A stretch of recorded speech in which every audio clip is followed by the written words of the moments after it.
Hi, I'm Beth Faber from the Hydrologic Engineering Center, and this is the fifth video for Lecture 2.1, the Basic Probability and Statistics Review. In this segment, we're going to talk about fitting probability distributions. We are on the fourth topic in our list. So a probability distribution defines probability as a function of our variable, or it defines our variable value as a function of probability. As a relationship, we can consider this our model of probability. And as such, we can estimate it in the same way that we would develop any other type of model.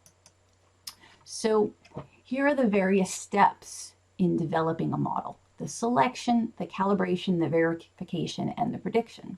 So for fitting a probability distribution, all of these are going to be based on a sample of observations, and the selection phase just involves choosing which distribution we want to fit. The calibration phase is estimating the parameters of that distribution from our sample data. The verification and prediction steps are actually switched for a probability distribution because first we need to define the frequency curve or probability distribution CDF that we've just estimated, and then we can go back to the verification and compare that curve to the plotted data.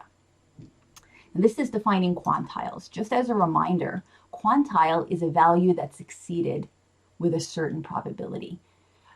When I first encountered quantiles in a probability and statistics class, I found the concept very baffling, a value that has a certain probability.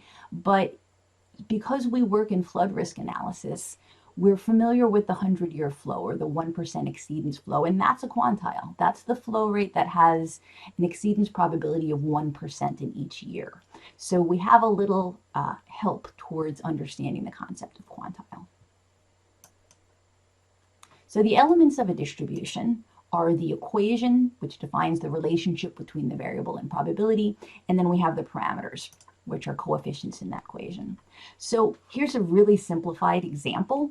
Probability is some function of our variable flow that includes a parameter. This is not a real probability distribution, but this is how a CDF might look. And if we were to solve the variable, if we were to solve the equation for the variable flow in this case, we would have flow as some function of probability, including that parameter. And that would be the quantile function, flow as a function of probability. Again, this is not a real probability distribution. It was just used to have a simple relationship between the variables and a parameter. A real probability distribution, a real CDF, is sometimes quite a bit more complex. Here's that normal distribution CDF again. So we have the equation and then we have the parameters, the mean and the standard deviation. Now with the normal distribution, we cannot solve this function for Q, so there isn't a quantile equation, right? So that's something that makes the normal distribution a little harder to work with, in spite of it being so convenient and useful. But let's look instead at the exponential distribution as an example. So it has a simpler equation. It has only one parameter, lambda, which is a rate. And with this equation, we can solve for Q, and we can have an equation for then Q as a function of the probability of being less than or equal to Q, which we've simplified as P. So the exponential distribution has the CDF up top and then this quantile function down below. So the challenges in fitting a distribution. First, in the selection phase, the form of the parent population's distribution isn't known. So we don't know which of the analytical distributions is the right one for the population, if in fact any of them are right for the distribution. And then the next phase is the calibration phase. So even if we did know the form of the parent population's distribution, the parameters are having to be estimated from a small sample. So we also have a challenge in the calibration phase. Let's go through an example. So here we have a data set which is 65 years of annual flow volumes in a river in upstate New York. So these aren't annual maximum flows, they're total annual flow volumes. And our data set here has already been estimated as a histogram. Looking at the histogram, we see it is somewhat normal-ish. It's not quite symmetrical in that we have some values that are a bit further above the mean than the values below. but it's fairly close to symmetrical. And so just glancing at this, I might think a normal distribution could be a good fit. And here's what a normal distribution would look like compared to this histogram. So I'm going to walk forward in the example with fitting the normal distribution. So that was the selection phase. Next is the calibration phase, where we want to estimate the parameters of the distribution from the sample. So some general descriptive parameters that we use are central tendency, which tells us where the distribution is on the axis of the variable. We have dispersion or spread, which tells us how wide the distribution is. And then we have asymmetry, which tells us whether the distribution is symmetrical, and if not, by how much. These three are also referred to as the first, second, and third moments of the distribution. And so when we estimate distribution parameters by sample statistics that represent these three values, we're estimating the moments of the distribution from the moments of the sample, and thus it's a method called the method of moments. Starting with central tendency, we have three central tendency statistics with the same names as the central tendency parameters we looked at earlier. So the mode, instead of being the most likely value for a sample, it's the most frequently occurring value. The median is the middle of a ranked list for which half the data is below and half the data is above. And the mean, or expected value, is the sample average, which is the sum of the values divided by the number of values. So it is the sample mean that we use for estimation. So the mean is referred to as X bar as the designation of the statistic. So sample mean is an estimate of population mean mu. And if you recall, when we put a hat on top of a value, then that's an estimator for that value. So X bar is an estimator for the mean. The X bar notation is just the variable, whatever it is, with a bar on. In this case, it's X. So we have our X values, X of I, summed and then divided by N. So that is the sample average and tells us where the middle of this distribution is. And as I mentioned, that's the first moment. Next, we have dispersion statistics. We have standard deviation S, which is an average distance from the mean, and we have variance S squared, which is just the standard deviation squared. Okay, so here's our equation. The sample standard deviation is an estimate of population standard deviation sigma. Right, here's that notation. Standard deviation S for variable X is an estimator for sigma. Now, I had said it was the average deviation from the mean. Here we have the deviation of each sample member from our sample mean, but we can't just take the average deviation from the mean, because if we add all the positive and negative deviations from the mean, they're going to add up to 0. So we have to square them to get rid of the sign. Then we can take the average and then take the square root of that result. All right, so the average square deviation from the mean, we have an n-1 here instead of an n, which is just a small correction for bias. But when we finish of squaring and taking the square root, we're back in the unit of our variable. So standard deviation has the same unit as our variable, and it's telling us how wide the distribution is. And the standard deviation is the second moment about the mean, because it's a deviation from the mean, but it's the second moment. And now we move on to the third moment, the asymmetry, or the skew coefficient. So the sample skew is an estimation for the population skew gamma, but as noted here, it's not a very good estimate. It's very difficult to estimate skew from a small sample. Okay, so here we have skew coefficient G. Sometimes it's capital G, more often it's small g, is an estimator for population skew gamma, and we're still working with a deviation from the mean. But now we've got the cubed deviation from the mean. So because it's cubed, we get the sign back. So we again have positives and negatives. And if a distribution is symmetrical and we have the same number of values, the same distance above and below the mean, those values, this sum is going to add up to 0. It's going to balance out. So that's why a symmetrical distribution ends up with a skew of 0. Now, if we have more values or further values above the mean, then the positives are going to overwhelm the negatives and we'll get a positive skew. And if we have more values below the mean or further below the mean, then the sum will come out negative and we'll get a negative skew. So again, we are taking an average of the cube deviations because we have one end on the top and two ends on the bottom. Those are going to cancel, and so we're going to get the average cube deviation. But then the last step here is dividing by the standard deviation cubed. And this serves two purposes. First, it's going to standardize the magnitude of skew based on the width of the distribution. And then also it's going to divide by the unit of our variable cubed. So we have the unit of our variable cubed up here and below, and so they're going to cancel out and be dimensionless. So the skew coefficient is a dimensionless parameter. So as I mentioned, a symmetrical distribution has a skew of 0, and then a long upper tail, because it has values further above than below the mean, is going to be a positive skew, and a long lower tail is going to be a negative skew. And again, this coefficient is the third moment about the mean. So if we've estimated mean and standard deviation and skew of our sample to approximate mean, standard deviation, and skew of our distribution, then we're using the method of moments to estimate our probability distribution. So we've just looked at how the parameters are defined and how they vary on the PDF form of the distribution. And I'd like to take a moment to look at the CDF form, specifically the frequency curve form of the distribution. And the frequency curve form was where we had the probability on the horizontal axis and our variable on the vertical axis. So a change in the mean is just going to show as the curve moving up and down. A change in the standard deviation is going to show as a change in the slope of the curve. So this green curve, as an adjustment from the original pink curve, let's consider whether that has a larger or a smaller standard deviation.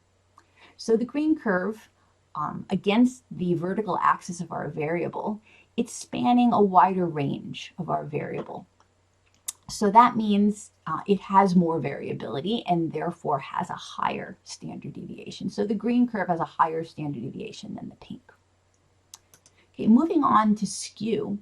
Since this is a normal probability axis, a normal distribution will plot as a straight line. And we had said the normal distribution has a skew coefficient of 0. So a 0 skew will plot as a straight line. A positive skew has an upward curvature. So the positive skew had a long upper tail. So here the curve is going higher, a higher value of stream flow for the smaller exceedance probabilities. It's also higher at the low end because the low end of a positively skewed distribution was also tucked in, and then it's lower in the middle. So a mnemonic that you can use for remembering upward curvature for positive skew is that positive is happy and smiling. The upward curvature is like a smile. So positive skew is happy and smiling and therefore curved upward. Negative skew has a downward curvature, right? So it is negative, unhappy, and frowning. So a frowning frequency curve has a negative skew, and a smiling frequency curve has a positive skew. And as silly as that is, when I thought of that mnemonic for remembering it, I have never forgotten that positive skew was upwardly curved and negative skew is downwardly curved. So it's silly, but it's an effective memory tool. So the next step was computing the quantiles of our distribution. This was the prediction step. And since this is a normal distribution, we don't have a quantile equation. We can't just compute the flow with a given exceedance probability from a quantile equation. So if you remember, we used an adjustment from the standard normal distribution. So Q sub P is the flow which has a probability P of being exceeded. We're going to compute it from the standard normal distribution, or Z sub P, and we're going to multiply that by our standard deviation to get the right spread, and we're going to add it to our mean to get the right shift to the right mean of our distribution. Now recall, we don't actually know the population standard deviation and the population mean. We're using sample estimates, and so down here in the right corner, we're going to compute this equation as a function of x bar, our sample mean, and s, our sample standard deviation. And just as a reminder, we're doing it this way because the actual equation of the normal distribution is ugly and it can't be solved for QP. And another quick reminder, what we're doing is taking an actual normal distribution that we fit and using the standard normal distribution to compute its CDF, and then we're adjusting that back out to the actual mean and standard deviation that we have. So here are some selected values for our Z. Here are some exceedance probabilities and the return periods when divided by exceedance probability. And here's the values of Z that I think will probably look familiar even from all those years ago. So for the median, the normal distribution is symmetrical, so the mean and the median are equal, and therefore the quantile will be 0 standard deviations up or below the mean, meaning it will be equal to the mean. We have a 0.25 and 0.75 exceedance probability, which were going to be equal distances above and below the mean, and in fact they're 2/3 of a standard deviation above and below the mean. The 10% value is 1 1/4 standard deviations above the mean. The 1% or 100-year value is 2 1/3 standard deviations above the mean. This is the value I think you probably remember. And then 1 in 1,000 or 0.1 exceedance probability is 3 standard deviations above the mean. So I'm going to take these 3 curves and move them to the, actually I guess I'm going to be moving them this way since I'm looking at you. Anyway, we've squeezed them to the left, and now on the right we're going to be computing with our actual sample statistics. So up here in the corner we have X bar. The sample average was 397. Sample standard deviation was 77, and our sample skew was computed to 0.4. Now that's in gray because the normal distribution doesn't have skew as a parameter. So we won't be using the skew in estimating the CDF of the distribution. So we have the mean here. Sorry, I had a click unintentionally. The mean plus the Z values that we just looked up times standard deviation equals the values of flow for our CDF. So now we've computed the quantiles of our distribution, and now we can compare it to the distribution itself. So now we can compare it to the data. So here's our original histogram, and then here's our estimated normal distribution placed on top of it. Now we just computed the CDF values, and I'm first showing you the original distribution with the CDF, just as a first way of looking at how well the distribution fits. And we did look at this at the beginning, and we saw that we've got some values here in the upper tail that are going to be a little bit higher than the normal distribution expects. And we've got some values here on the lower side of the middle that are also going to be a bit off the normal distribution. The fact that we have a skew coefficient of 0.4 comes from the fact that this histogram wasn't quite symmetrical. And so it doesn't have a skew of 0. So let's look at this in the CDF form. So here we have our sample members plotted against plotting positions in the pink, and then we have our normal distribution CDF in the light blue. And we want to compare the values of the plotted points to the curve. And it's really pretty good, right? The curve, as a reminder, that blue curve was computed in that table that we had a few slides ago. So for each of our various probabilities, we computed the value of flow that was exceeded with that probability. In fact, we had to compute those values for the full range of probability from 0 to 1 to compute the entire curve. So let's look at this curve now instead in the frequency curve form. So we've switched the axes and we've put probability on the horizontal on a normal probability axis, and we have stream flow on the vertical. And as expected, a normal distribution is plotting as a straight line.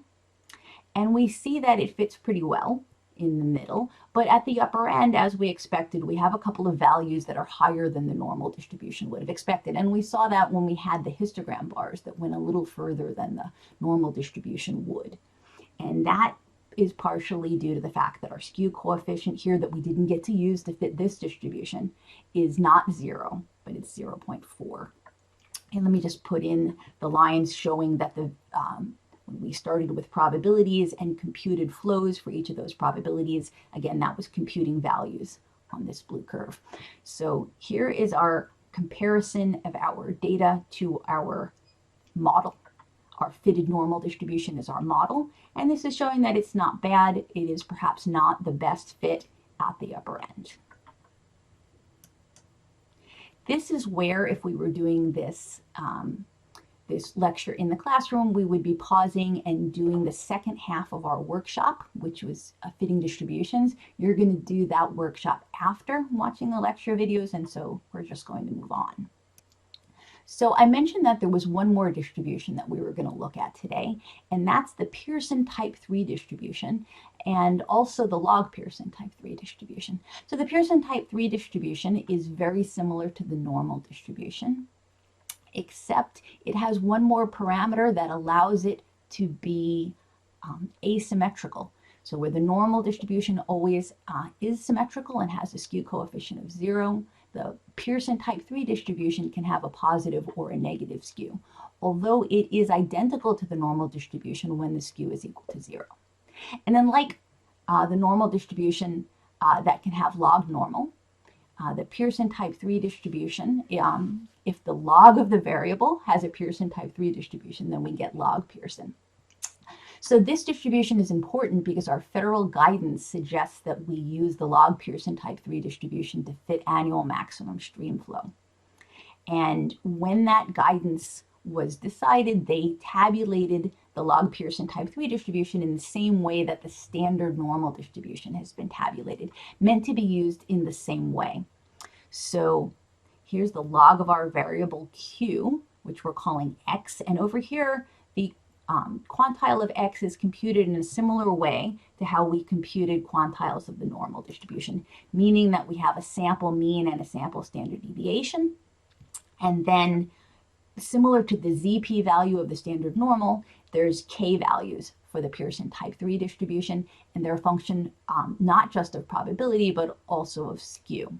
So the quantiles are computed as some number of standard deviations away from the mean, defined by this parameter k, and then the value is anti-logged to bring it back to flow. So we'll be seeing the log Pearson type 3 distribution this week. So that's the end of this segment. The topic we'll be moving on to next is graphical probability distributions and then long-term exceedance probability. So I will see you then.